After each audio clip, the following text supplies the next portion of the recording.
महेश्वर, यानी कि सीधे सीधे हम नाम से पुकारते हैं, यानी कि वहाँ पे औपचारिकता खत्म हो जाती है जब आपका कोई प्रिय होता है।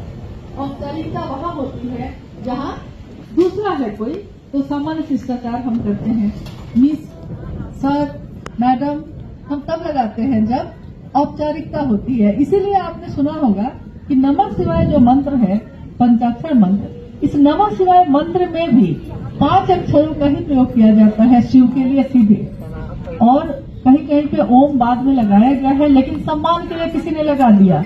वैसे लोगों ने नहीं लगाया होगा जैसा आपने अभी सोचा कि सीधे सीधे कैसे बोले, तो ओम लगा देना चाहिए हमको, लेकिन ओम ऐसा नहीं, ध्वनात्मक है, ये ध्वनि प्रणव ध्वनि है, ओम का ही प्रकट रूप है नमः शिवाय।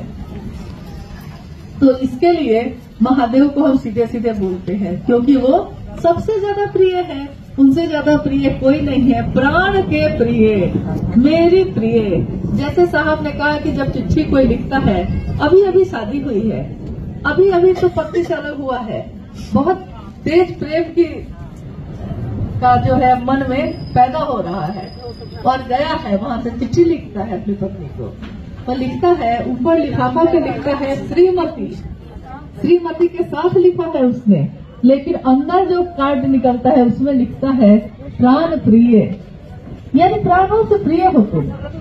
हालांकि अब चिट्ठी का मामला खत्म हो गया है, तो अब मैसेज तुरंत ही मिल जाता है, लेकिन जितनी तेजी से मैसेज मिलता है प्राण प्रिय हो, उतने ही तेजी से अगले दिन मिलता है कि तुम प्राण से मेरे प्राण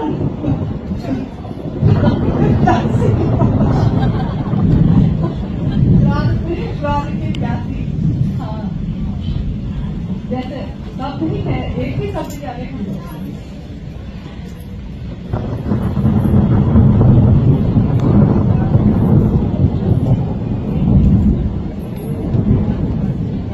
अच्छा, अब आप लोग छोड़ेंगे ही, हम लोग थोड़ा काम कर रही है आप लोग। जैसे ये बात पूछ रही है कि लोग कहते हैं कि साहब से मन से मिले, कैसे मन से मिले ये समझ में नहीं आता। देखिए, मन से मिलने का विज्ञान तो हमको मालूम है, लेकिन हम सिर्फ कुछ चीजों में ही पूछते हैं कि कैसे मिले, जबकि हमको मालूम है ये आप यहाँ हैं, लेकिन आप जिससे प्रेम कर रही हैं, मतलब अपना मेरा बेटा बैठा है उस घर में, लेकिन मेरा मन उससे जुड़ा हुआ है। मीलों दूर बैठा हुआ बेटा अगर बीमार हो जाता है, माँ आधी रात में अपने बिस्तर पे बेचैन होकर बैठ जाती है। लोग कहते हैं कि क्या हो गया, सो जाओ। कहती है कि मेरा मन कांप रहा है, मेरा मन बेचैन हो रहा है, बउआ को कुछ हुआ है क्या। लेकिन आप देखिए, मन का तार जिससे जुड़ा है उससे आपके ऊपर मीलों दूर आप बैठी हैं शरीर से, लेकिन आपके मन पे उसका प्रभाव है। आप कहती हैं बउआ को कुछ हुआ है, जब आप मन लगाते हैं तो पता चलता है कि बउआ बीमार है। ऐसा हुआ है कि नहीं कभी किसी के साथ हुआ है? यानी कि ये बात आपको पता है कि मन से कैसे मिला जाता है। अब है कि शरीर से जिससे मिलने का अभ्यास रहा हो, उससे थोड़ा कुछ समय लगता है, शरीर आगे से हटा है, तो मन को मिलने में समय थोड़ा लग रहा है। लेकिन जिस तरह आप हावड़ा में रह के भी रांची में साहब रहे हैं, तो आप उस समय भी तो मन से ही मिली थी। आज भी अगर बात मामला इतना ही है कि यार महादेव के पास है, तो महादेव के पास भी मिलने के लिए, महादेव से मिलने के लिए भी यही विधा है। शिव जो शरीर में नहीं है, शुरुआती से ही हमारा गुरु से संबंध मन से ही रहा है। लेकिन इन सबके बावजूद एक बार किसी गुरु बहन ने पूछा कि लोग कहते हैं कि साहब अब शरीर में नहीं है, तो साहब से मन से मिलना है तो कहाँ के लिए रांची जाना है, यही से मिल लेंगे हम लोग कहते हैं। तो मैंने उनसे पूछा कि आप एक बात बताइए, क्या ये बात महादेव को मालूम नहीं थी कि मन से ही तो मिलना है?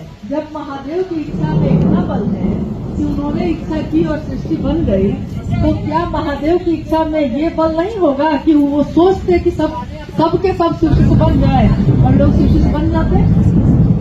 हाँ, इच्छा में बल था, लेकिन उन्होंने एक मानव शरीर का सहारा लिया, तो वो मानव शरीर शिव साईनाथ जी का हम लोग को दिखाई दिया, हम उनकी बात को सुन सके, क्योंकि वो शिव भी इतना सूक्ष्म है कि कि हम उनको देखना चाहे तो हम नहीं देख पाते, हम उनको सुनना चाहे तो नहीं सुन पाते। इसके लिए वो शिव इतना नीचे उतरे ताकि हम उनको सुन सके। नहीं तो हम कैसे जानते कि शिव गुरु है?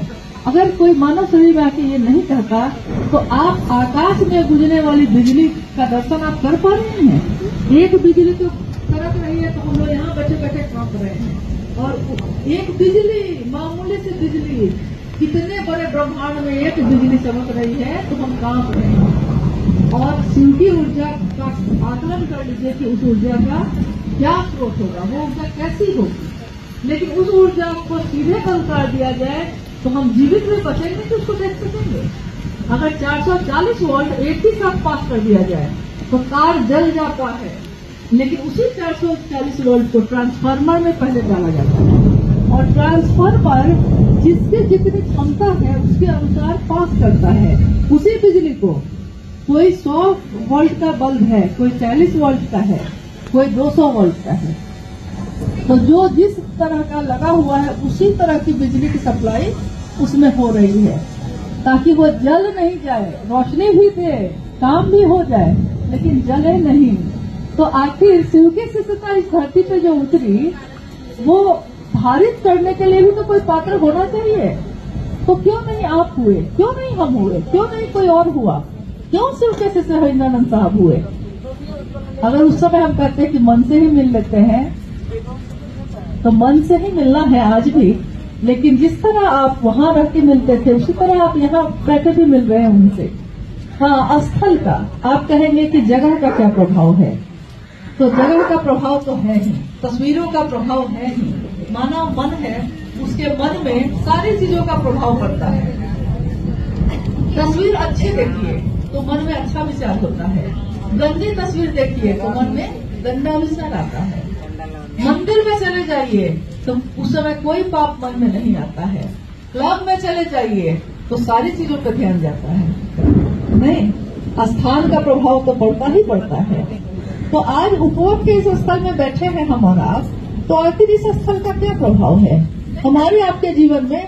कभी साहब ने नहीं कहा कि मुझसे मिलने आओ, साहब ने किसी को फोन नहीं करवाया कि मुझसे मिलने आओ, लेकिन हम शिव के शिष्य क्या इतने कृतज्ञ हैं, इतने एहसान फरामोश हैं कि जिसके कारण शिव मेरे गुरु हुए, हम उनके स्थल पे आना भी नहीं चाहते। आखिर हमसे उन्होंने मांगा ही क्या है, हमने उनको दिया ही क्या है? उन्होंने मांगा भी तो शिव को मांगा, उन्होंने दिया भी है तो शिव को दिया है। और क्या मांगा उन्होंने?